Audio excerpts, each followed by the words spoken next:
काय करावं काय नाही काय कळतच नव्हतं, कारण की 2 दिवस झाले होते गुगल मॅप आपल्याला अशाच ठिकाणी आणून आपटत होता मित्रांनो. त्याच्या आधी बघू शकता अशा रस्त्याने प्रवास झाला होता, प्लस हा बसवाल्यांनी बी डोकं खाऊन घेतलं होतं. कारण की बसवाल्यांनी अर्ध तोंडच आपल्या रस्त्यावर आणून ठेवलं होतं, कारण की आपली गाडी बी निघत नव्हती. ने टू व्हीलरवाले आपल्या गाडीला ठोकून जायचे पुढं. तर भावानो, गुगल मॅप बघून आपण ह्या रस्त्याने आलो होतो, कारण की आपल्याला एका गावाकडे जायचं होतं, कारण की तिथं टावर होता. तर भावानो, इथून बघा राईट मारल्यानंतर डायरेक्ट नदी आहे, आणि गुगल मॅप मला म्हणता अजून राईट मार आणि 2 किलोमीटरवर गाव आहे. तर भावानं इथून कसं तरी लहान तोंड करून आपण गाडी मागे घरून एका माणसाला रस्ता विचारला, तो माणूस आपल्या सोबतच बसलाय.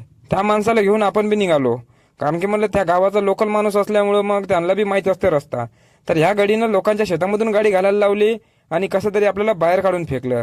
आता हायवे रस्ता होता, तर 120च्या स्पीडनं पळत होती गाडी आपली बी. लोडच नाही हो, पिकअप म्हणल्यावर नाद नाही करायचा. तर तिथून भावानं आपण फ्रेश वगैरे झालो आणि आपण म्हणलं चला म्हणलं जेवण तरी करायचं बा म्हणलं, कारण की आजचा रिकामा दिवस गेला होता आपला. तर भावानं इथून आपला रस्ता पकडला मेनवाला एक्सप्रेस आणि आलो इथं जेवायला. गाडी गिडी केली आपली पार्किंग आणि काकाला दिला ऑर्डर. काकाला ऑर्डर दिल्यानंतर काका पुढे गेले आणि आणले आपल्यासाठी मटण थाळी. आता इथं मटण गिटण दाबायचं म्हणलं आणि निवांतपणे जाऊन आपल्या पेट्रोल पंपला झोपायचं म्हणलं. तर भावानं आपल्या गाडीचा व्हिडिओ मारला एक आणि चला म्हणलं बघू शकता. तर मग ह्या पेट्रोल पंपला आलो, जे नेहमीचा पेट्रोल पंप आहे आपला लातूरमधला. इथंच झोपायचं म्हणून विचार केला. चला भावानं, फॉलो लाईक करा आणि शेअर करायचं विसरू नका.